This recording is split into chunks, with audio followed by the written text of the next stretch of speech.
కృతి గారు, మీరు ప్రీవియస్గా కస్టడీ అని ఒక మూవీ చేశారు. సో మీ క్యారెక్టర్ అందులో చాలా బాగా వర్కౌట్ అయింది, కానీ దాని తర్వాత ఎక్కువ కనిపించట్లేదు. అండ్ మనమే వరకు రాలేదు. మీరు మధ్యలో ఏమైనా క్యారెక్టర్స్ రాలేదా, లేదంటే మీరే చూస్ చేసుకోలేదా?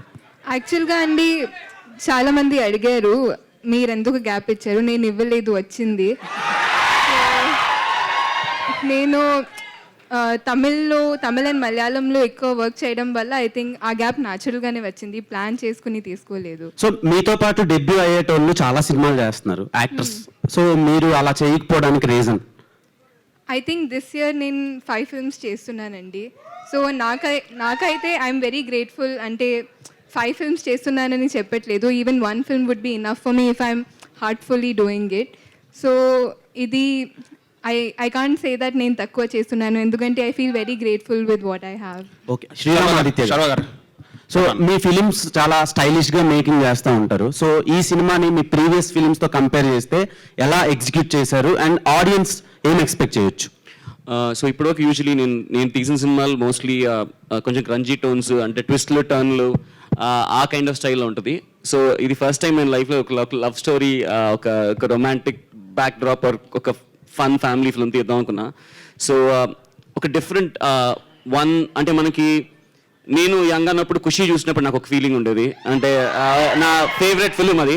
సో ఖుషి చూసినప్పుడు ఆ టోన్ కానీ అసలు ఒక డిఫరెంట్ ఎక్స్పీరియన్స్ అనిపించింది చూసినప్పుడు. ఈ సినిమా అది ఇస్తుంది ఖచ్చితంగా. సేమ్ క్వశ్చన్ సార్ ఆదిత్య గారు. సో ఇది కథ చూస్తే ఫిక్షనల్, మీ స్టోరీనా ఎవరిదైనా స్టోరీ? కాదండి, ఎవరి స్టోరీ కాదు, ఫిక్షనల్. అంటే వైఫ్ అండ్ హస్బెండ్ మధ్యలో బాబుని ఎలా పెంచాలనేది చూసిన ట్రైలర్ లో.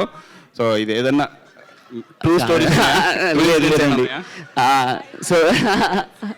సో నేను ఏం చెప్పినా రివీల్ అయిపోద్ది, బట్ అందరికి చాలా చాలా చాలా కనెక్ట్ అయ్యే పాయింట్ ఉంటుంది అంతే. Okay, all the best. సర్వ గారు. సర్వ, ట్రైలర్ సూపర్ ఉంది, కంగ్రాచులేషన్స్. గౌరీ, శంకర్ దాదా చూస్తే 20 years అవుతుంది కెరియర్. ఈ 20 years కెరియర్లో ఇప్పుడు బాగా యాక్టివ్గా ఉన్నది. సో మీకు ఎలా అనిపిస్తుంది 20 years కెరియర్లో? అంటే ఇన్ని రోజులు యాక్టివ్గా లేనంటారా? లేదు, ఇప్పుడు బాగా ఉంది. చూస్తే స్క్రీన్ మీద చూస్తే నాకు అంటే అది experience perfect man. After marriage కూడా అప్పుడు మరి 20 years అయిపోయింది కదా, అప్పుడు మరీ చిన్న పిల్లోడిని. But yeah, it's a great journey. I think 20 ఏళ్ళు సర్వైవ్ అయ్యి ఇండస్ట్రీలో ఉండటం, ఇలాంటి డైరెక్టర్లు, ప్రేక్షకులందరూ ఇలా హిట్లకి ఫ్లాపులకి సంబంధం లేకుండా నాతో ట్రావెల్ అవటం, I think I'm really blessed నిజంగా. యాక్చువల్లీ ఒక్క జీతం వరకు అన్ని ఫ్లాపుల్లోనే ఉన్నా, కొంచెం తగ్గి ఉండే. బట్ ఆ సినిమా నుంచి కొంచెం అటు ఇటు ఉన్నా, వీళ్ళు మాత్రం ఎప్పుడు నన్ను వదల్లా. So thank you Swami, thank you. ఈ సినిమా కథ నుంచి మీ పర్సనల్ లైఫ్కి ఏదైనా తీసుకోవాలనుకుంటే ఏ పాయింట్ ఉంటుంది? సినిమా కథకా? ఈ కథ నుంచి మీ పర్సనల్ లైఫ్ అంటే వైఫ్ అండ్ హస్బెండ్, బాబుని పిల్లలు పెంచడం అనేది అందు కదా, ఇందులో పిల్లలు పెంచడం అనేది అంటే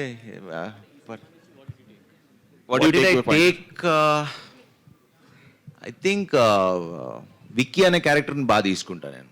ఐ మీన్ ఆ ఫ్రీ స్పిరిటెడ్, బికాజ్ నేను ఫస్ట్ కథ చెప్పినప్పుడు అంటే ఈ విక్కీ అనే క్యారెక్టర్కి అసలు ఒక క్యాల్కులేషన్ ఉండదు, ఒక ఫార్ములా ఉండదు, ఇది రైట్ రాంగ్ అసలు ఏ ఉండదు.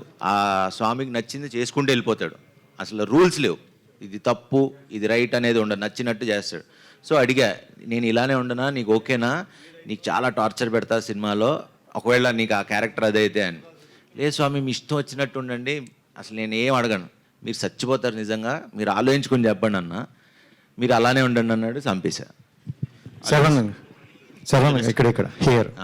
So this is anchor Rajesh. And trailer అంతా చాలా బాగుంది. అండ్ అంటే 2 years గ్యాప్ వచ్చింది. ఈ గ్యాప్లో చాలా సక్సెస్ మూవీస్ చాలా వచ్చాయి. అంటే మీ వరకు బెస్ట్ స్క్రిప్ట్ రాలేదా, లేకపోతే మీరు చూస్ చేసుకోవడంలో కొంచెం లేట్ చేశారా?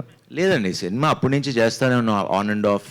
దాని తర్వాత నా పెళ్ళయింది, కొంచెం ఈవెంట్స్ అన్నీ జరుగుతూ ఉన్నాయి. So that was the reason. And మధ్యలో స్క్రిప్ట్లు నెక్స్ట్ ఇప్పుడు చేసే సినిమాలన్నీ మేము ప్లాన్ చేసుకుని చేస్తూ ఉన్నాం. సో అండ్ ఇండస్ట్రీలో చూసుకుంటే రామ్ చరణ్ గారు ఎక్కువగా స్వామిమాల్లో మాకు కనిపిస్తారు. సో బిఫోర్ మీరే కనిపిస్తున్నారు, ఏంటి స్పెసిఫిక్ రీజన్? 10 ఏళ్ళ నుంచి చేస్తున్నారు, మనాలకే తెలుసు. అసలు శతమానం భవతి అంతా దీని మీదే ఉన్నా. డైరెక్టర్ గారు ఒకసారి సార్, అంటే ఇదంతా ఇక్కడే సో ఫారెన్ బ్యాక్గ్రౌండ్లోనే చూపించారు. అంటే ఇలాంటి ఫ్యామిలీ ఎంటర్టైన్మెంట్స్ ఎక్కువగా మన ఇండియన్కి బాగా కనెక్ట్ అవుతాయి కదా, సో ఇక్కడ ఎందుకు చేయలేదు అంటే? ఇక్కడ ఉండే వాళ్ళు ఆల్మోస్ట్ మీకు మనం ఒక 60-65 ఏజ్ గ్రూప్ ఉండే ప్రతి పేరెంట్ వాళ్ళ కొడుకు ఆల్మోస్ట్ ఒక 50% వాళ్ళు ఫారెన్లోనే ఉంటున్నారండి. I think so it's a very deeply connected film. So అంతా ఫారెన్లో తీసినా చాలా రూటెడ్, అంటే మనకి చాలా దగ్గరగా ఉండేది, మన రోజు ఇంట్లో జరిగే ఒక సిచ్యువేషన్స్ అన్ని చూస్తాం. సో